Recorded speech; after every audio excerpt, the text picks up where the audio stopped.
Timings. పరిశుద్ధాత్మకు సమయాలు కాలాలు తెలుసు. అదే పరిశుద్ధాత్మకు మనం అప్పచెపితే ఏ టైంలో ఏం మాట్లాడాలి, ఎలా స్పందించాలో ఆయన మనలోంచి స్పందిస్తాడు. కరెక్ట్ టైమింగ్ అండి. కరెక్ట్ టైమింగ్లో ఏమన్నాడు?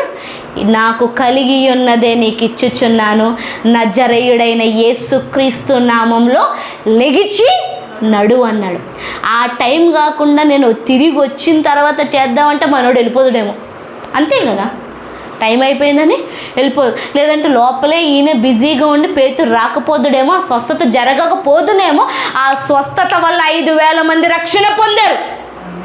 ఆ కార్యం జరగకుండా ఆగిపోయేది. ఒక్కవేళ పేతురు కానీ ఎమోషనల్గా ట్రీట్ చేస్తుంటే, ఎమోషనల్గా మూవ్ అయ్యుంటే, ఒక్క క్షణం ఆలస్యం అయ్యుంటే 5,000 మంది రక్షణ ఆగిపోయేది.